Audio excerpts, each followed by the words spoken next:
हमारी ये खास रिपोर्ट देखिए, आपकी आंखें फटी की फटी रह जाएंगी। बांग्लादेश में गोवंश मतलब चलता फिरता सोना। इस पूरी स्टोरी में गौ माता की जो तस्वीर आपने देखी, उनको देख के दिल दहल जाता है। दरअसल हमारे सरहदी राज्यों से बांग्लादेश में गौवंश की तस्करी होती आई है। पश्चिम बंगाल, असम, त्रिपुरा, मेघालय और मिजोरम बांग्लादेश से जुड़े हुए हैं। হোয়াটসঅ্যাপ গাইজ আসসালামু আলাইকুম, আপনারা কেমন আছেন? আশা করি সবাই ভালো আছেন। আমি জুনেদ, আপনারা দেখতেছেন জুনেদ আলী অফিশিয়াল।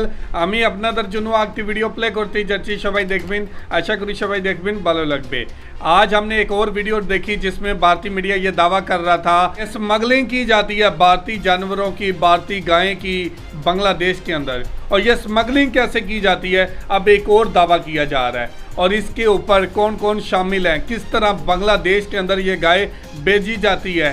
आज एक और प्रोपेगेंडे की वीडियो लेकर आए हैं कि किस तरह दावा किया जा रहा है कि बांग्लादेश के अंदर ये गाय किस तरह बेची जाती है और कौन सी गायें भारत से बांग्लादेश की हैं। आज एक नई रिपोर्ट है भारतीय मीडिया की, एक नया प्रोपेगेंडा है भारतीय मीडिया का। चलें पहले वीडियो देखते हैं, फिर बात करते हैं।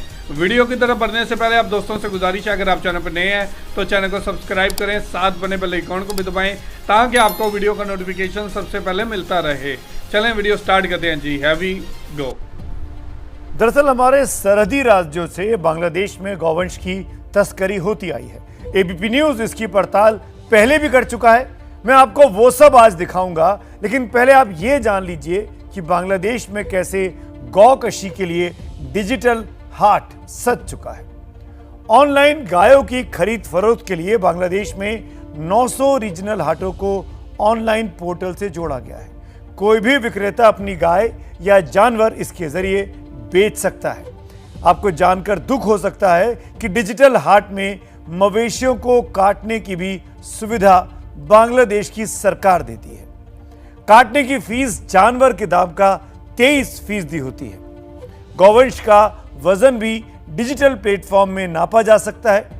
डिजिटल हाट में हर ब्रीड के गौवंश की खरीद और बिक्री की जाती है और गौवंश की कीमत बांग्लादेशी मुद्रा में 50,000 टका से 1 करोड़ टका तक पहुंच जाती है। यानी अपने रुपए में बात करें तो 42,000 रुपए से 85,000 रुपए तक। आप समझ सकते हैं कि बांग्लादेश में गौवंश की तस्करी इतनी ज्यादा क्यों होती है। तस्करों को पता है कि उन्हें मोटा मुनाफा होगा और इसीलिए वो बेजुबान जानवरों को बहुत निर्मम तरीके से बांस की बल्लियों में बांधकर नदी नाले में डाल देते हैं। इससे बस वो जिंदा रहते हैं और बहकर हिंदुस्तान से बांग्लादेश पहुंच जाते हैं। जो तस्कर हैं वो अपनी हरकतों से बाज नहीं आएंगे। बांग्लादेश में तो बिल्कुल ही नहीं, क्योंकि वहां गौवंश की तस्करी अपराध नहीं है। लेकिन हमारे देश में गौवंश की तस्करी एक कानूनी अपराध है। फिर भी ये तस्करी हो रही है तो इसीलिए कि इसमें मोटा माल बन जाता है।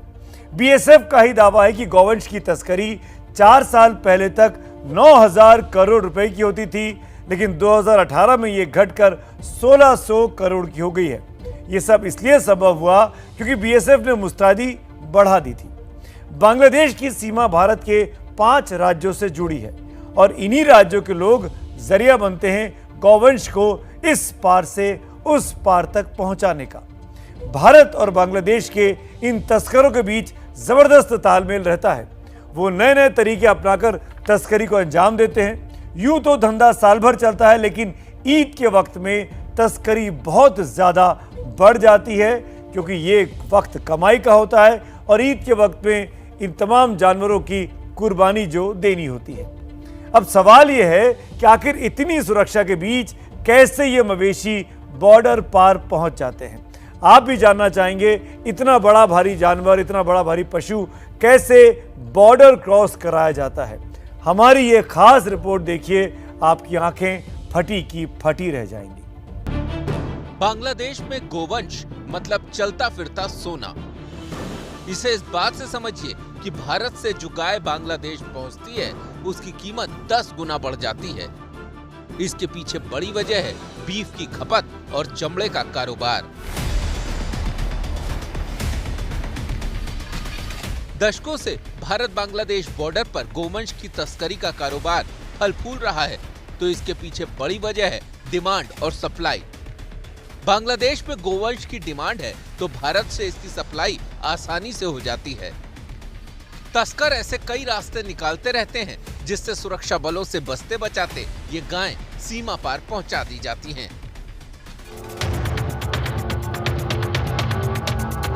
भारत के 5 राज्यों की सीमा बांग्लादेश से जुड़ी है। पश्चिम बंगाल, असम, त्रिपुरा, मेघालय और मिजोरम बांग्लादेश से जुड़े हुए हैं। भारत बांग्लादेश के बीच कई इलाकों में खुली सीमा है, यानी वहां पर बाढ़ नहीं है। इसका फायदा गौ तस्करी के लिए उठाया जाता है।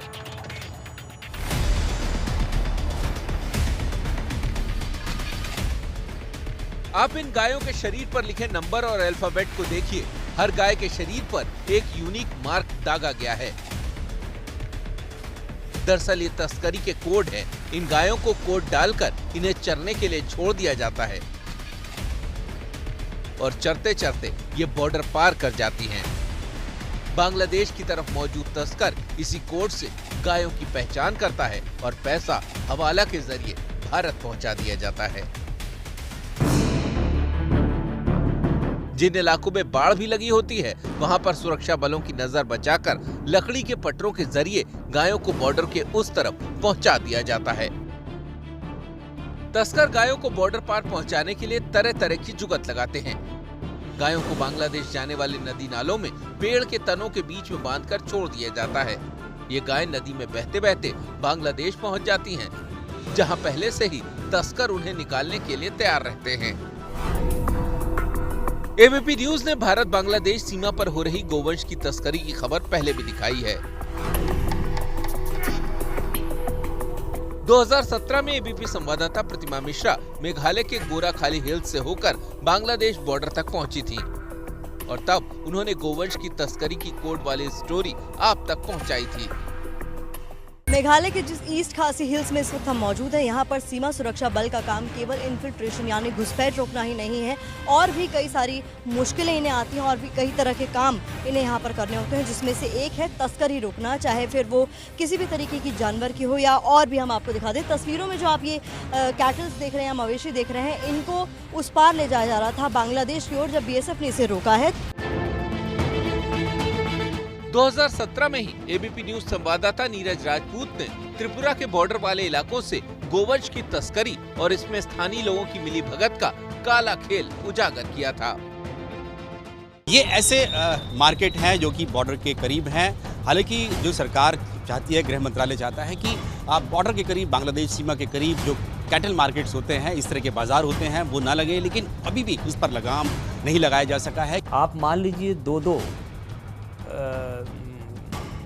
गाय या भैंस आप बांध दीजिए किसी घर में, वो कहें कि मेरे हैं, मैं लाया हूँ, और वो बांध दीजिए, और उसके बाद जब देखें कि मौका मिल गया, पेट्रोलिंग पार्टी इधर से उधर निकल गई है, तो धीरे से अपना उस तरफ के एजेंट को अपना पास ऑन कर लीजिए। एबीपी न्यूज की इस मुहिम का असर ये हुआ कि गुजरे सालों में तस्करी में कमी तो आई, लेकिन इसे पूरी तरह बंद नहीं किया जा सका। सबसे बड़ी समस्या यह है कि दोनों देशों के बीच बॉर्डर के बिल्कुल करीब तक आबादी वाले इलाके हैं, जिसके चलते तस्करी आसान हो जाती है। लेकिन अब इसे रोकने के लिए सरकार ने कमर कस ली है। भारत ने निगरानी के लिए चौकियों की संख्या बढ़ा दी है। अब 2 चौकियों के बीच की दूरी 3.5 किलोमीटर तक कर दी गई है। सीमा पर बाड़ लगाने के काम में तेजी आई है। रात के वक्त सीमा पर तेज रोशनी की व्यवस्था की गई है।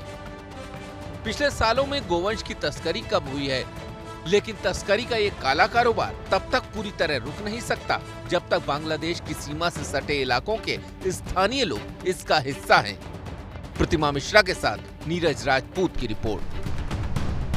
तो जी, ये थी वीडियो, और आपने देखा कि किस तरह भारतीय मीडिया ये दावा कर रहा है, और जो कोड वर्ड बता रहा है जिसपे 5G लिखा हुआ है, जिसपे 3 लिखा हुआ है, जिसपे C लिखा हुआ है, ऐसी गाय तो मैं भी दिखा सकता हूँ। क्या वो स्मगल होके आई हैं? मेरे गांव के अंदर ऐसी कई भैंसें हैं जिनके ऊपर ये कोड वर्ड लिखे होते हैं, इसलिए कि वो मेरी गाय है, कहीं कहीं गुम जाए तो मुझे ढूंढने में आसानी हो, या वो जानवर किसी और जानवरों में शामिल होकर किसी और घर में ना चले जाएं। और देखें, जानवर इतने अच्छे हैं, इतने अक्लमंद हैं कि जब उनको चरने के लिए छोड़ दिया जाता है कोड वर्ड लगा कर, तो वो चरते चरते बांग्लादेश भी चले जाते हैं। ये बड़ी नॉलेज की बात बताई है। आज पहली दफ़ा पता चला कि गाय को कोड वर्ड लगाओ और चरने के लिए बॉर्डर पे छोड़ दो, वो चरते चरते भारत से बांग्लादेश आ जाएगी। क्या बात है। और ये भारतीय मीडिया की तरफ से बार बार प्रोपागेंडा किया जाता है और ये दावा किया जाता है कि यहाँ से तस्करी होती है, यहाँ से स्मगलिंग होती है और ये लोग स्मगलिंग करते हैं, ये लोग स्मगलिंग करते हैं। और बांग्लादेश के अंदर जानवरों की कुर्बानी की जाती है, ये सबसे बड़ा मुद्दा है।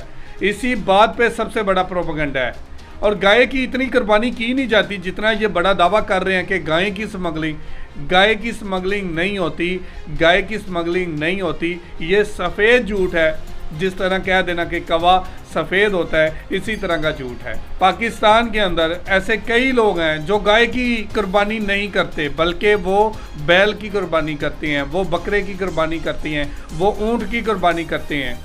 और यहाँ पे क्या हो रहा है कि एक प्रोपेगेंडा का एक बड़ा खेल रचाया जा रहा है और ये दावा किया जा रहा है कि भारत यहाँ से स्मगलिंग करता है, गाय की स्मगलिंग करता है। और भारत में ये साबित करने की कोशिश की गई है जो भी स्मगलिंग में शामिल है उनको फांसी दी जाए। और ये दावा किया जा रहा है कि गाय हमारी माँ है और हमारी फैमिली का हिस्सा है। तो ये थी आज की वीडियो। आप इस वीडियो के बारे में क्या कहना चाहते हैं ज़रूर कमेंट करके हमें बताइएगा। बहुत शुक्रिया।